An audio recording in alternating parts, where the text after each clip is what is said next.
Everybody, welcome to today's live stream. It's Wednesday, middle of the week. Congratulations, you've made it to the middle of the week. And I want to talk with you today about proper use of RSPs. Now, I'm going to introduce a new format to you because, you know, one of the things I've noticed is I've just too long of a live stream, 1 hour of your time. And so what I'm going to do, I'm going to try to get it done in 15 minutes. I think I will actually this time, because we're only talking about one topic. So when it comes to RRSPs, many of you have done an RRSP contribution most recently because it was the first 60 days of the month, and so you wanted to make your RRSP contribution to apply to your last year's tax return. So you understand what you're doing. What I'm going to talk with you about is the proper way to use an RRSP. And there's a couple things that that I'll just draw to your attention. And then when you have some comments, I'd love to see you ask some questions or just make a comment. So the first question I'm going to ask you today around RRSPs is, how much money do you think you need to have in your RRSP when it's time for you to retire? It doesn't matter what age, 60, 65, whatever that age is for you. It's a curious question to get, you know, the different feedback from everyone to understand what you think your number is. And we can have a little discussion around that. So let's get right into this. I want to make sure that if you have any issues following along, please go ahead and drop your comments in the chat box so I can pay attention to your chat and your questions. If you're following me, you know you can follow me on live stream with LinkedIn, on Facebook, and on YouTube right now. We are live streaming. So let's dive right into this today. The first thing we're going to review just real quickly is what are the amounts that you can contribute. By the way, you know, a recent survey came out and more than 50 to 60% of people really didn't understand what you can put in an RRSP, what kind of securities can go in an RRSP. So it was really kind of surprising. And I'm not going to go into that today. We can do that in another one, but I just want to say, okay, let's look at how much is the contribution, how much you're putting in, and sort of like what is the purpose of an RRSP. So 2020, the RRSP contribution limit is $27,230. You can see each year it's gone up from 2019, and next year it'll go up again. Just out of curiosity, about $70,000 of income was the average person who, or not average, but median amount of money that went in, that someone earned that contributed to an RRSP. And the median contribution was $3,500. And the average amount of RRSPs held in a household was 112. So that's like across the board, right? From the young person to the 80-year-old. So let's keep that in mind.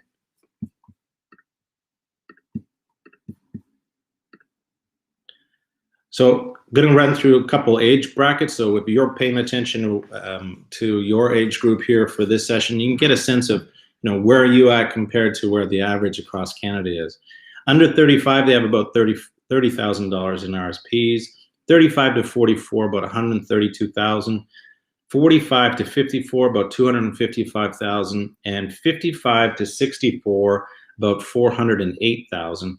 And you'd have to say, well, what is the reason why some of these investments are so low? And I have to tell you, they are low. If you are 64 years of age and you have 408,000 in RRSP, you have to wonder, okay, what are you going to be using to retire on? Because that's likely not going to be enough money, but let's have a look. Well, the home prices in the GTA have gone up 21% in the last 12 months alone. Now think about that. Why am I saying home prices as a reason? Because if you are trying to get into a new house, if you're trying to upgrade your house, it's costing a lot of money to get into that house. Over the last 10 years, 128%.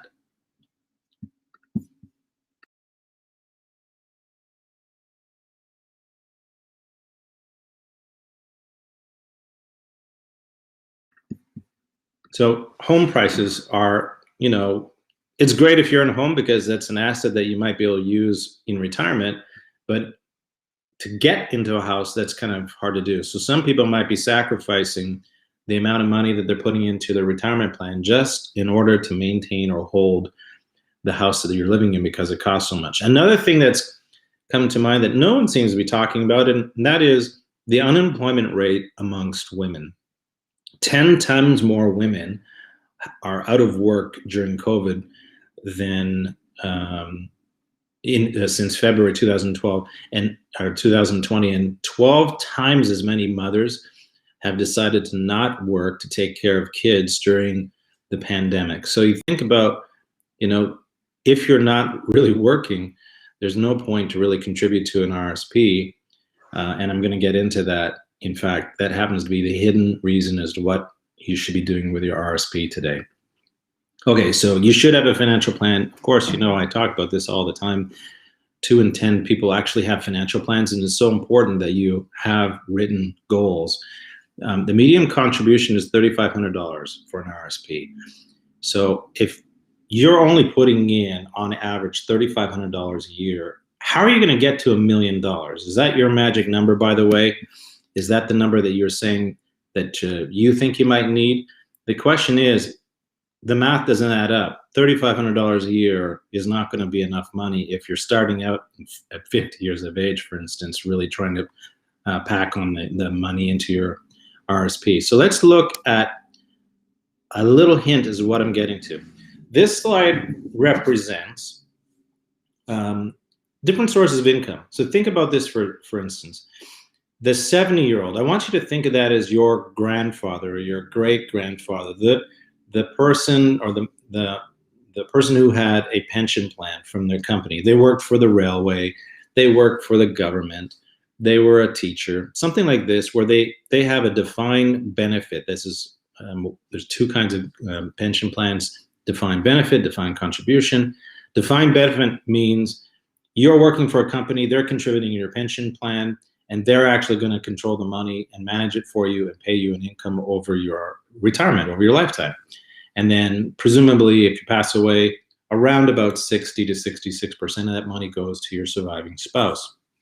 So that red area represents that pension. So what I want to draw your attention to is just in the sense of, where does that money come from? So if you think about income sources, if you wanted to have $52,000 of income, why am I choosing $52,000? Because that's the average amount that was spent in retirement. So you think of it like an average retirement, people who live moderately, maybe take a vacation to the United States or overseas once a year and have a cottage, that kind of thing. They spend about $52,000 a year. So that's $69,000 of pre-tax income if you're in Ontario. And I want to bear in mind that much of the things that I talk about will only really apply to Ontario. So 65-year-old, same thing, but you see here the gray area is your CPP, your old age security, and then your pension. In this case, a 65-year-old doesn't quite have enough money with that amount of retirement, even with their pension. So they have to have another source of income, a pool of assets that's going to provide about $7,000 a year for the rest of their life. So think about 30 years, okay, at retirement. That's going to provide the $7,000. It's not so hard to imagine getting $7,000 a year for 30 years. The 60-year-old who retires early, and by the way, these numbers for CPP and OAS are actually the numbers if you took it early versus taking it exactly at 65 versus delaying it and going to 70. So that's why you see a larger CPP and OAS at age 70. So here you have a less amount of money in government pension being provided because you took it early. You still have your pension plan, but now you need a little bit more money. You need about $10,000 every year for the next 30 years. Again, it's not that difficult. The person who's 55, just say, like, there's no pension, right? They have to wait another 5 years to take it early. So the requirement, if you're retiring early, is you need a much larger pool of assets to draw upon. So this is even much harder. The person who retires early has really got to soak away money, or they've actually received some inheritance, or they've downsized and said, we don't need this $1.5 $2 million home anymore. Let's sell it and move to a condo and enjoy our retirement. So that's that kind of scenario. So moving on, what I want to draw your attention to is just 65, age 65. You retire at a normal age of 65. You've got your full 100% CPP and old age security.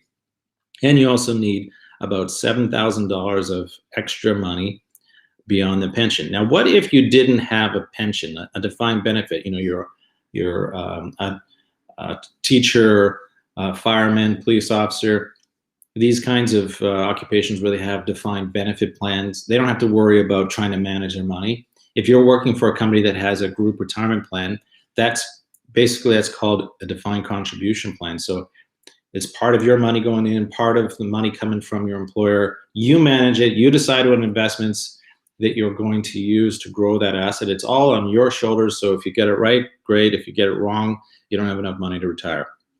So I want you to picture that 30,000, that red area, as being your money that you are trying to control.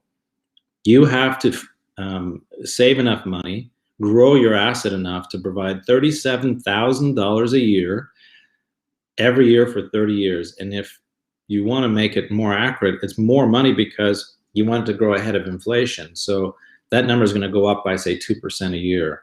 So this is the challenge that you're under. So I have to go back to that question. That is, if you're only putting $3,500, if the average is $3,500 a year, how are you going to get to a pool of assets that produces $37,000 every single year?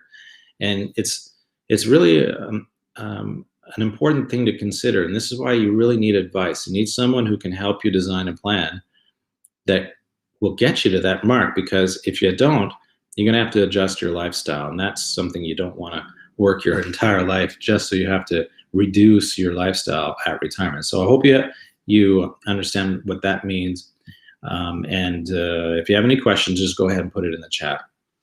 Okay, so if you're 50 years of age or older and you need to catch up, you want to make sure you're capturing all of your employer's free money. So if you are in a pension plan that your employer matches to a certain percentage, make sure you're maximizing that every year to get the free money that your employer is going to give you. If you're still behind, you want to consider leverage. Now, I say this with an area of caution. We see right now, the beginning of May, markets selling off. That is a normal thing that happens in May. I would challenge people not to do it this year. The adage of sell in May and go away, basically go away until the fall. And I would challenge everybody not to do that this year, because with people being vaccinated, companies are going to be experiencing growth in their businesses, and you could actually be missing out on growth this year. So that's an important consideration. I really love this picture here because what it's telling, and this is the hint for RSP, the proper use of RSP. The reflection of this older man in the mirror is his younger self when he was making a lot of money. It looks like he's an airline pilot, and he's making a lot of money, and he had to choose, when do I contribute to an RSP? Do I contribute to it when I'm not making that much money, when I'm 25 or 30 years old and my tax rate is low? Or do I contribute to it when I'm earning at my maximum tax rate? And so that's the hint of what I want to talk with you today about. Do you receive an RSP refund? So a tax refund when you file your income tax. If you are, you're giving a free loan to Revenue Canada. All year long, they've held this money, and then you fill out the forms and they send you the money. And I would say to you, you may want to reconsider how to do that, because it's a free loan to Revenue Canada. So what you want to do is go online and get it from your employer.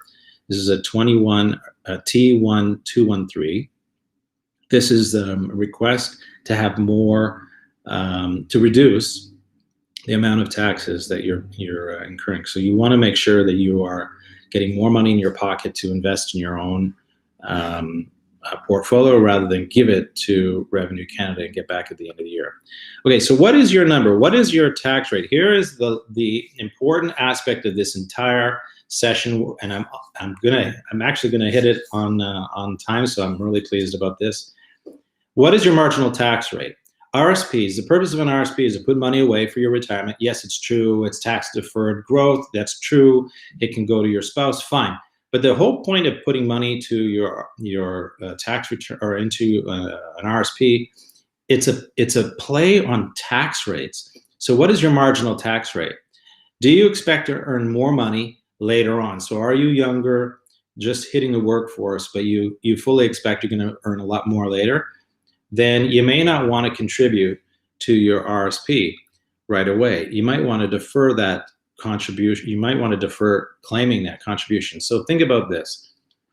The ideal thing here is that you're making your deposit, you're making your contribution when your tax rate is high, let's say 47%, and withdrawing the money when you're at a lower tax rate, say 25%.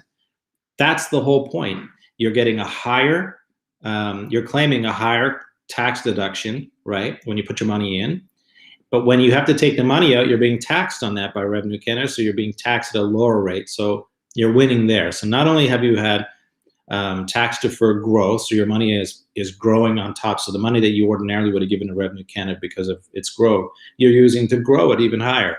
And then when you take it out, if you take it at a lower tax rate than you were when you were working, then you've won even more money for you. It's not a lottery, but I want you to understand that is the whole point of an RSP. So the question is, you have to figure out what is your marginal tax rate.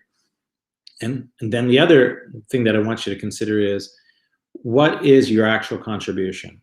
So if you have a low marginal tax rate and you're saving less than $6,000 a year in your investments, then you really should be using a tax-free savings account. Wait until you're in a higher tax bracket. All that contribution room is going to accrue. It's not going to disappear. So you can contribute to it en masse if you wanted to later on.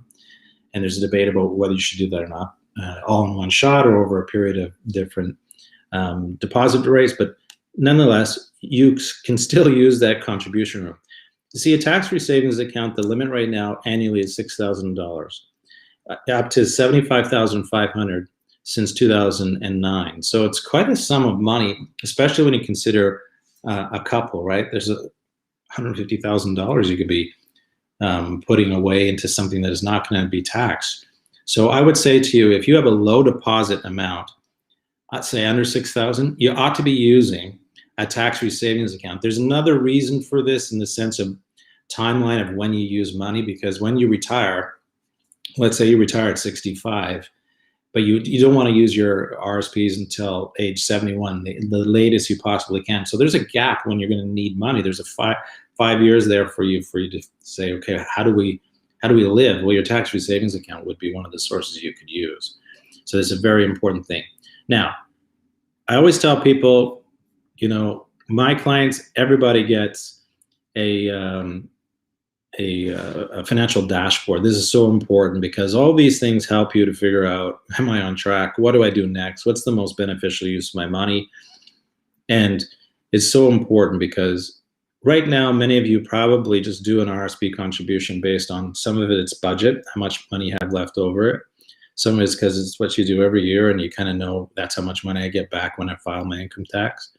So I would challenge you to say, what is a better use of my money? Is it knowing that I understand my marginal tax rate now and that my tax rate is low, I ought to be using a tax-free savings account, forego the actual tax savings that is so small anyway, and wait till you're in a higher tax bracket and then contribute higher amounts of money. That is the better way for you to do that.